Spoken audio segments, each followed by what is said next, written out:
And I think we're live. Hey everybody, Mark over here at Twanger's Turntable. Trying out this live stream again. Got myself some actual earbuds. So that's really the reason I'm trying this out, just trying to get set up.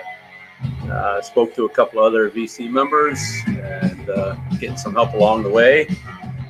And I think I'll probably have to pick up a little mix or two because I would like to pipe the music direct feed into what I'm doing live stream. That's just my preference. I do have music on in the background, but I was advised by some of the other valuable members that it was kind of distorted, kind of made it sound muddled and grungy, for lack of a better term. So this will probably just be a brief stream, trying out these earphones, earbuds, I should say. Just these earbuds, these wireless Bluetooth ones my wife had. So give them a go. And while I do that, I'll just show a few of my. It's a rainy Sunday, and frankly, I've been sick most of the week. I had the grandkids last weekend for Easter, which was awesome. They left with a souvenir, I guess you could say. The flu bug goes around all the time now. So, cheers, everybody. I see Craig there. How you doing, Craig? Nice to see you, buddy. So I'll probably just keep it brief. You can hear what's playing in the background there. It's the debut Killing Joke, 1980. Look at the pipe sticker in there. I usually keep that shit in there just to keep it. So yeah, Killing Joke, 1980. Debut. I would suggest the majority of people who know of Killing Joke know them because of Metallica, at least because of this song, The Wait. But anyway, so I picked up some recent records here. I didn't do the record store day, but I did go in and grab some. This is one I didn't have, and I have mostly everything by them. Canadian band, Trooper. Thick as Thieves from 1978 is probably best known for the Raise a Little Hell tune that's on here. You go to almost any sporting event, you'll hear that playing typically. And then I believe this is the 19th or 20th album by these guys. I didn't have it. I just picked it up. It wasn't a record store thing, but it's Scorpions. Rock Believer. They put this out in 2022. It's got Mickey D there on drums instead of Herman Maribel that I knew of back in the day. But he played Motorhead. Most people familiar with him as a drummer anyway. Pretty good. I like it. Actually, I'm digging it. It's better than some of the stuff I left off after Love at First Sting. That's 84. Worldwide Live. I love that album. But the stuff they did after, I didn't really care for too much.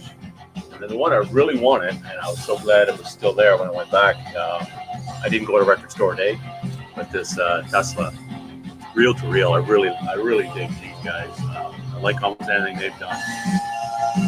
So really happy to have that. To try and get that in the wild is crazy expensive. So pretty happy I got it. Another one I had on every other format, but never had on vinyl. It's my first one. First one I think I ever bought by Pantera was Cowboys from Hell. But I dig these guys. Unfortunate ending. Even the stuff they were doing with Damage Plan, I was really looking forward to that. But we all know what happened there. Cowboys from Hell. I also like Vulgar Display of Power. It's a really good one. And then to switch things up a bit, the 35th anniversary of this, I picked up Tracy Chapman. Fast Car, everybody knows that one. And in fact, I think I've heard a recent cover of Fast Car, and I feel like I needed to have a Will Smith moment. And just saying, get that fucking tune out your mouth. I mean, I heard the cover, and I don't know, it's just too country for me. I didn't like it at all. But I do dig Tracy Chapman. She's awesome. I grabbed this as well. Jimi Hendrix. I think this was previously unreleased stuff by and large. 2016, if I recall. 2018. But you never go wrong with Hendrix. I love Jimi Hendrix. Always have. Pretty happy to score that. I scored a really cheap deal, like $20. And I'm talking $20 Canadian for those who are uninitiated. So that's probably like less than $15 US, I would imagine. What's Craig saying? That cover of Fast Cars sucks. Yeah, I totally agree. I can't even believe it when I heard it. It's like, what is that? Jeez, Murphy, stop it. Yeah, sometimes originals are just left alone. And the funny thing about that song, Fast Cars, it almost didn't even make the album when she did that. It was like the last song they recorded. They needed another tune, so they recorded that. It became the most popular one of hers, I believe. And then the last stream I did, I was mentioning the stuff that I value, and I don't do a lot of jazz. But one such album I credit as being VCLT. It was not VCLT. It was I won it as a prize, and I wanted to get that right. I couldn't find the channel, and now I know why, because he changed the channel name. It used to be VC Ambassador. He changed the name to Local Bandography, and it was the bridge by Sonny Rollins. Not to be confused with Henry Rollins, but jazz is just not my deal. So, but it was a prize for his contest. So, and it's original press, so it's really good. And my wife, she really likes it, so we'll keep it. I don't give stuff away like that when it's BCLT or a prize. I'll always keep it. And then I picked this one up, also really cheap. I like Paul McCartney. I like most Beatles. It's something that I never really got into back in the day. It was all hard rock and metal, but my wife, when I met her, she was huge into the Beatles. She had everything by the Beatles and Paul McCartney, but we never had this one. I think this is 1980, 82 maybe? Yeah, 1982. Probably best known for, what would he be best known for? I don't even know. I'm not that familiar. I gotta pull the record out. Have a look at the back sleeve. Take it away. Take it away. I think he does another one on here. Yeah, Ebony and Ivory with, oh Jesus, come on. Therein lies the inherent challenge of going live. You have a brain cramp and you're on the spot. Stevie Wonder, he did that with Stevie Wonder. So those are just some of the few ones I picked up, and not even very recent. Some of those span over the course of a month or two. So I tend to pile them up and then show them. But I didn't want to do a video just for that. I figured it was a good excuse to test out my live stream. Yeah, speaking of such, I was watching your video the other night, Craig, with the Tommy Bolin. Amazing stuff. Stuff he did with Deep Purple, Come Taste the Band stuff. James Gang,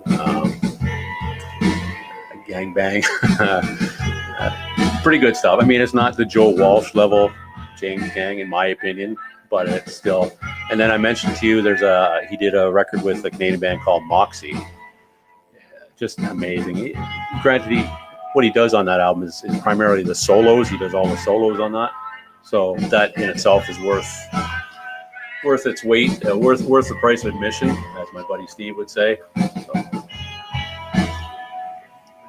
I knew of Tommy Bolin just because of that Moxie record and Friends and whatnot, but I never knew how much solo stuff he had done. And his stuff with Zephyr, whatever you want to call him, going back to Colorado, that record. Phenomenal guitar player indeed. And then another one that I never paid a lot of attention to from Taste, the band Taste, was Rory Gallagher. Really dig his stuff. I picked up some of his stuff recently. Highly recommend checking him out. I should have pulled out that Moxie record and put it on. Maybe I will, but sometimes that's a daunting task when I look over there and see the pile of records that I have to go through, and they're not really organized. I'm going through the process of organizing them. My KLAC shelves, up until I think up to the letter D, I think I have somewhat organized, but beyond that, I don't. I'm on the lookout for more Tommy Bolin. Yeah, me too. Actually, I'd like to get his follow-up to that debut. I don't have that. And getting that Come Taste the Band Deep Purple is really difficult. I've looked into that. The other stuff seems very... Private Eyes is the one that followed his debut. I don't have that one, but I'd like to find that one. What else is there? I don't know of any other stuff that he's done. Steve would be the professor in that regard for sure. He's as we know, a Tommy Bolin knowledge base. Yeah, I'm not doing a whole hell of a lot. Just testing out these headphones, but I don't really hear any other. I don't hear any input because there's nothing else happening on this stream. If I had somebody up here, come on up, right? Then I could probably fucking try these out. But yeah, that's the only records I got. I got a little mixer I was talking about that I'm maybe gonna put in my wish list for my birthday coming up. See if my bestie will snag that for me. It's just a little line mixer, right? So I can plug in my mic and my stereo and pipe it directly into the feed. Where the hell is it there? There it is.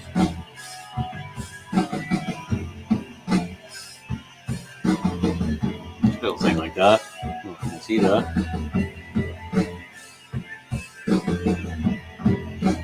It's a pretty cheap one. Trevor, how you doing, man? Yeah. Boys are going to be doing their Sunday night violent confessions, everybody. Yeah, thanks, Trevor. I knew I was wearing this shirt for a reason. Fuck's sakes. Definitely be checking you guys out. Steven and Black Sabbath, yeah. Hey, don't Trev. Yeah. So I need a mixer. That's what I've determined anyway. In order to pipe in the tunes. Yeah, shit. I should have pulled out that Moxie record. I could have been playing that right now. But hey, can't go wrong with Killing Joke. It's one of my faves. We're in the same one right now. Good for you. You should be. Ambassador. I was just saying, speaking of VC Ambassador, I showed this last time, Trevor, and I thought it was VCLT, but it was actually from his contest, and I couldn't find the channel because he had changed the name. He's not called a VC Ambassador anymore. He's like Recordology or something. Yeah. Local Bandography, he's called. Yeah, I think you guys are starting at 6 today, Trevor? Earlier start, I think, to accommodate Mr. Profi. Doing your Sabbath catalog. Looking forward to that.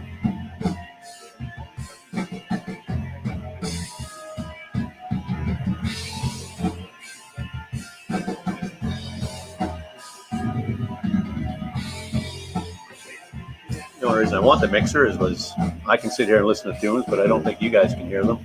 Or when you do, it probably sounds like shit. Yeah, it's starting an hour early. Yeah, fine by me too, because that's oftentimes the issue. Is like you can't catch you when you come on at that time.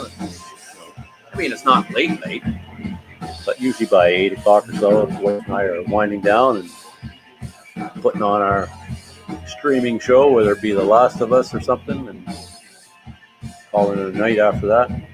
Pretty early night. I don't get up crazy early like you do, but 5:30, 6 is early enough for these old bones.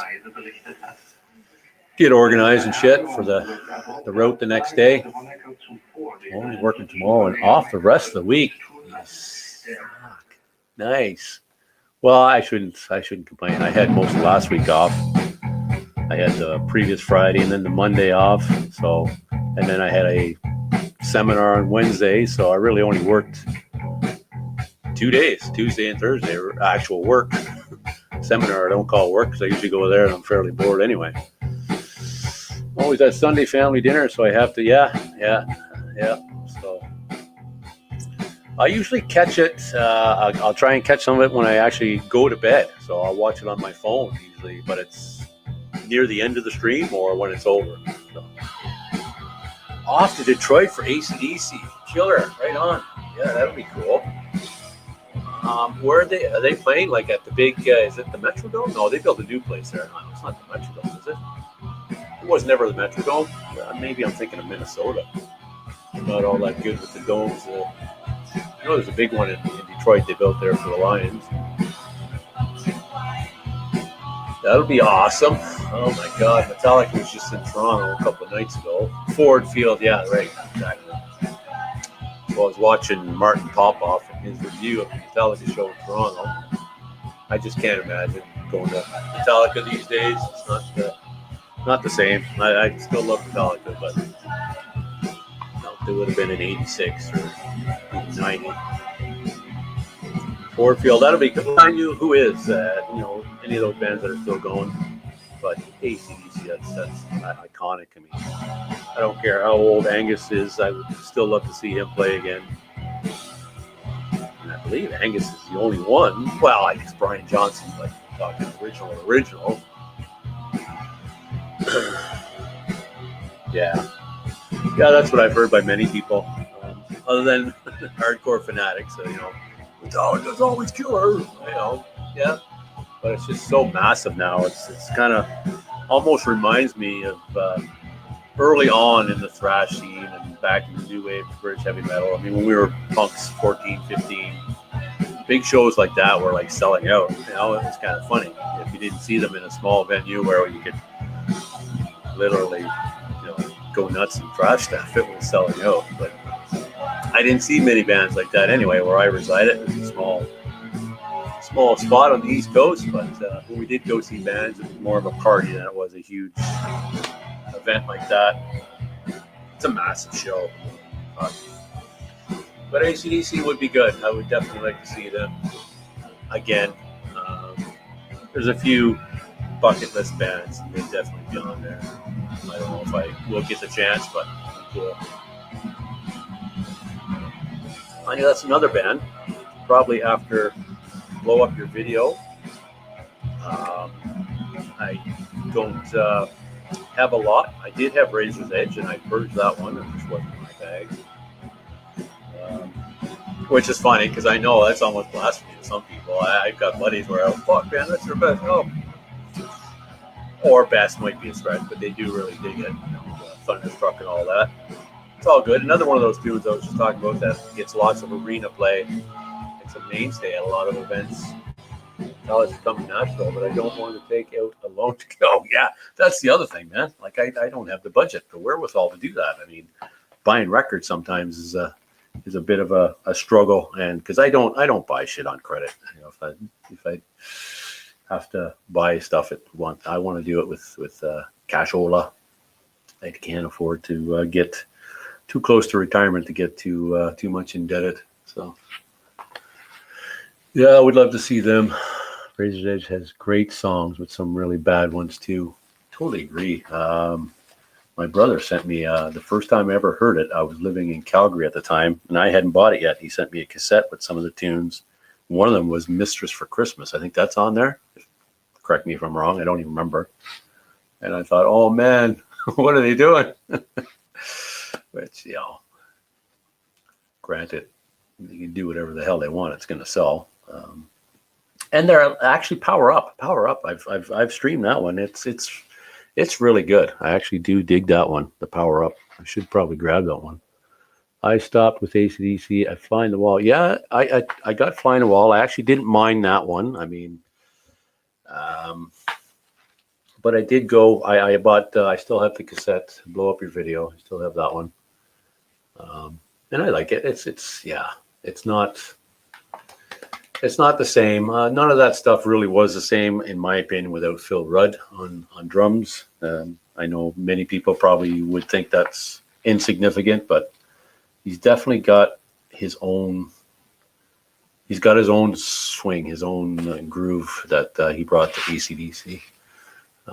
Power Up reignited my interest in AC/DC. Yeah, well, I totally get that, because I've really been digging it. Is that Countdown to Extinction behind you in official press? Yeah, it is actually. It's.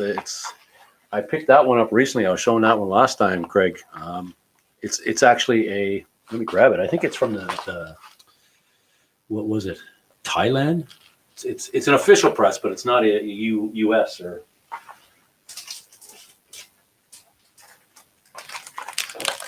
Yeah, I couldn't believe it. I was mentioning this on another video. I went in and I grabbed this, and they were only asking like $30 for it. I had no idea the value. Where is it?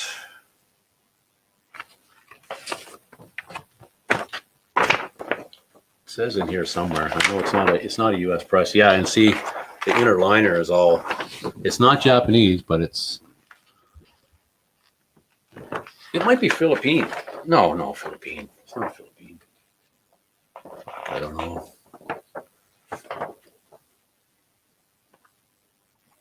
Yeah. I have it on my Discogs list. I try to database my collection. Try to. I'm probably about 900 in arrears. Got a lot to put in here yet. Okay, search collection. You've only been able to find unofficial press. That's like a couple of my, not a couple, one of my Tool records is an unofficial. I couldn't find any. Well, they're out there, but they're crazy expensive. You won't find me paying for it. Megadeth. Search. I've got this one in my database. I know I put it in as soon as I got it. South Korea. So this was a South Korean pressing, Craig. And it's in really good shape, actually. I was just so. At the same time I got that one, I got the Ozzy No Rest for the Wicked, which I didn't have on vinyl, and I really liked that one. It's almost where my interest in Ozzy dropped off, but not quite. I mean, I like any Ozzy, but just not the same as I did back then. I mean, those first 3 records, I could go as far as 4 because I do like Ultimate Sin.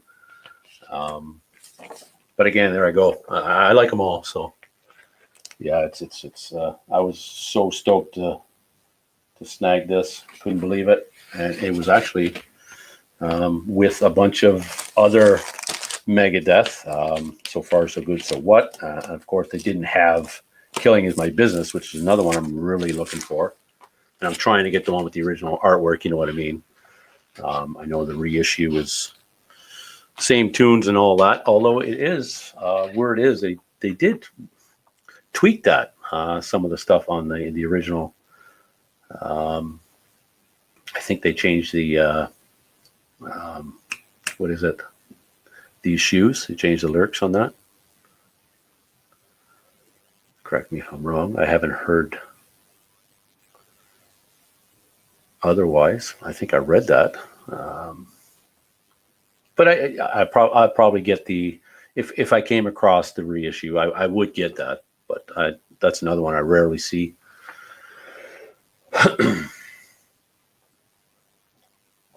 Honestly, I rarely see a lot because I don't go out to these shops very often. What I do see online, if it's there for a recent price or a decent price. I think the Ultimate Sin, for nostalgic reasons, my first metal concert was really cool. Yeah. Would have been a good concert for sure. I mean, Jake E. Lee, great showman, amazing guitar player. Stuff he did with Badlands, I have that too. I really like his. And he did one recently too. Shit. I just saw that. Not recently. It's probably a couple of years now. The other band he's with, his band. The Final Kill sounds great. Oh, yeah. Not sure about the lyric change. Okay, that's, yeah, right. That's what you're talking about. Yeah, I thought he had to change something because he had an issue with covering that tune and the lyrics he used on the original. Well, we went to that Ozzy show for the opening band. Oh, yeah. For the opening band, was that Metallica at that time? The Ultimate Sin? Was that Metallica opening for that band? Opening for Ozzy at that time? I think he was, wasn't he? I think they were, if I recall. That'd be 86, so yeah. You must be talking about Metallica. Yeah. Yeah, amazing.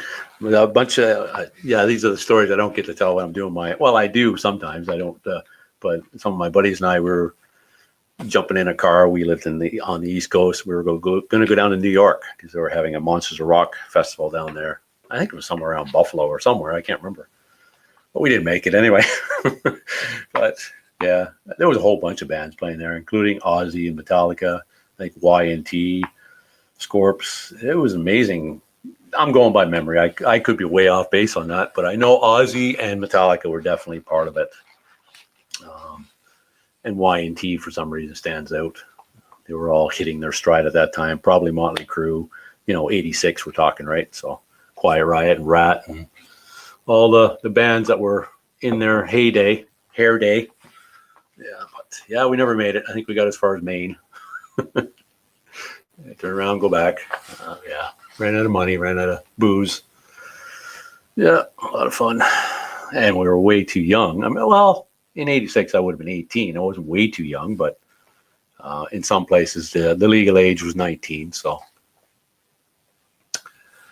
yeah, it was a lot of fun. It was crazy times. Not just booze. But,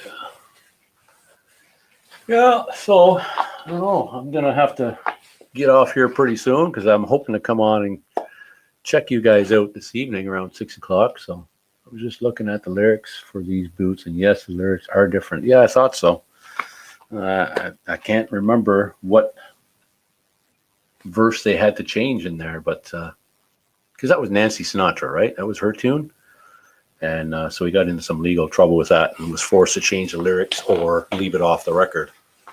Well, and so he changed the lyrics. Good album though. That's probably it's nostalgia. I'm first to admit, but that's my favorite Metallica. Megadeth. Just like Kill 'Em All and Rise of Lightning are my favorite Metallica. But what's his name? Brett was doing a favorite thrash records of all time last night. I was watching that one and got me thinking about some of those old thrash things that I don't have on record. I'd love to. Possessed, Seven Churches, Death Angel, Frolic in the Park, and Ultraviolence, two of my favorites I don't have on record. What was that other one? Oh, Celtic Frost. We call them Celtic Frost. I know what everybody says Celtic Frost, but we always call them Celtic Frost. Some of those, and it's debatable whether or not those are even thrash. I mean, that was his point. He was talking about Master Puppets and Justice for All. And I agree. I think Metallica were kind of moving away from thrash already at that point. Yeah, changing lyrics was way better than, yes, bleep versions, Dave remixed. Yeah, I agree. That's yeah. You have Frolic and Act 3. Act 3 is another killer one. Yeah, but the trying to get those, I've got them on my list at Discogs, but they're crazy expensive, and whether they'll ever come up, who knows. That's maybe a good theme for a video is albums that desperately need reissue. Of course, lots of people do those videos, I guess. It's hard to come up with fresh material. Imagine what it's like being like as an artist. Let's do something different. Nah, fuck, let's just thrash. Yeah. What's another one we were talking about last night? Oh, there's so many. Anthrax. Any of the early Anthrax. I love those. Spreading the Disease. Among the Living, probably two of my favorites. Although I do like Sound of White Noise. I do like State of Euphoria. I love those. And who doesn't get included in this? Well, I don't know if they're really thrash. No, probably not. You bought Act 3 when my mom was in town. $60. Wow. Oh yeah, right. $60. What? Yeah, because that's $60 US. So wow, shit. It's like $100 Canadian or thereabouts. Yeah, that's pricey. That's usually well beyond the threshold that I want to go for a record. There are special occasions, of course. If I saw that Megadeth album, Killing Is My Business, and it was the first, $100 wouldn't be too much. Or the EP I used to have, the Creeping Death EP I used to have. I don't know what the hell happened to that, but I commonly see that go for well over $100, and that's just an EP. Yeah, all of the Anthrax definitely needs to be repressed. No kidding. I've got an unofficial Spreading the Disease there, and then I've got an official of their debut, Fistful of Metal. But Spreading It Among, Desperately Need Great, yeah. Big time. I would love to see that. And I don't know why they don't. I mean, you would think the demand would be there. I mean, there's certainly here lots of demand on the vinyl community end of it. So I suppose that might be a small metric in comparison to a global thing, but I don't know. I don't know how popular these bands are on the other side of the pond.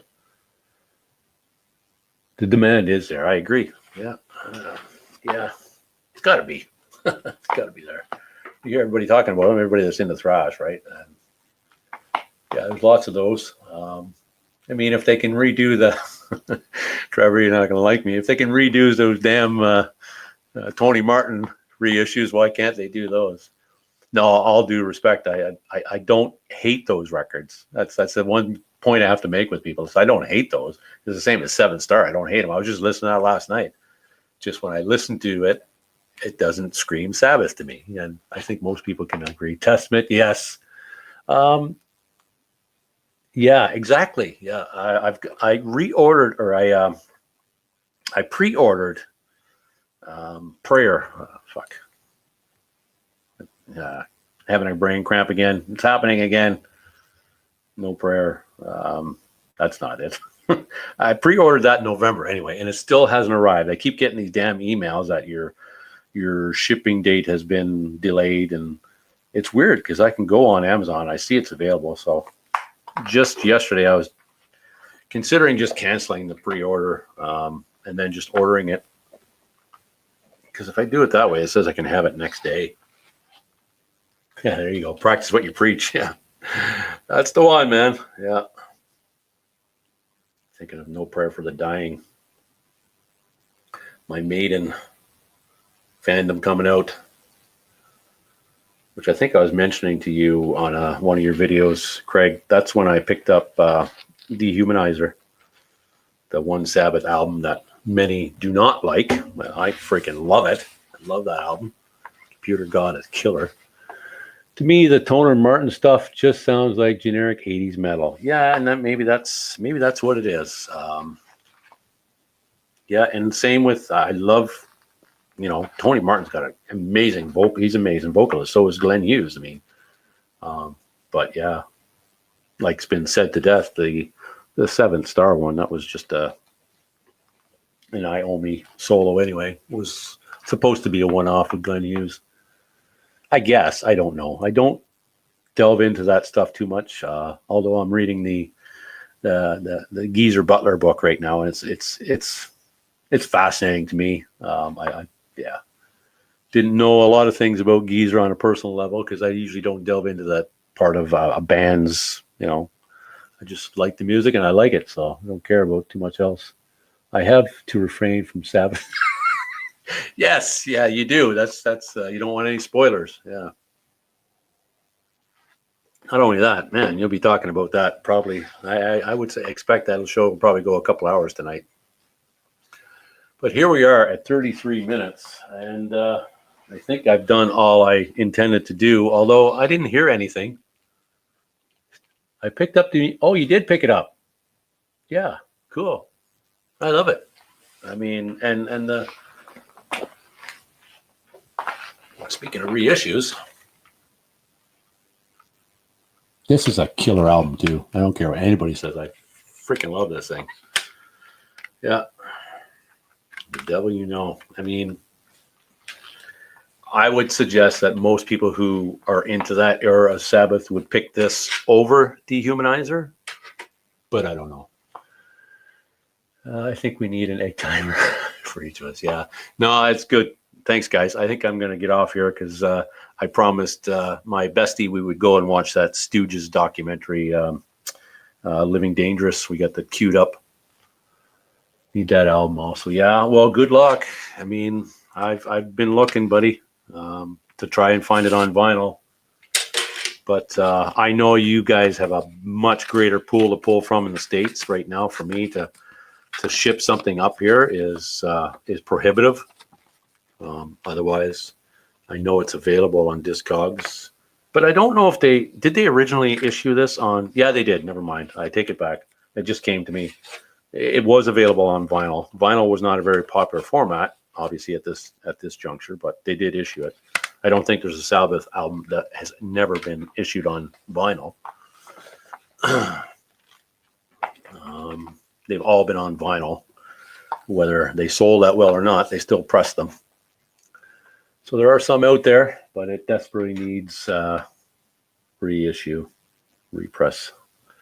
Because this is a Sabbath album. I mean, it's got, yeah, you guys know. So yeah, so thanks, gents. I think I'm gonna fly here, like I say, and go watch that Stooges doc with my bestie, and I'll be done in time to jump back on here later for the Sabbathathon. It'll be a good one. Okay, Craig, Trev, appreciate you guys, and we'll probably see you on the other stream this evening. Craig, if I guess you're going to watch tomorrow after your family supper, going to have lunch. See you guys in the chat tonight. Yeah, cheers, guys. Take it easy. We'll talk to you guys later. Awesome. Pie face. Jeez, man, I was just about to jump off here. Sorry I wasn't in the chat as I've got my hands full. Have a great Sunday. Thanks, Simon. Appreciate it, buddy. Cheers, man. Take care over there, and maybe we'll see you on the live stream tonight. Okay. Later, everyone.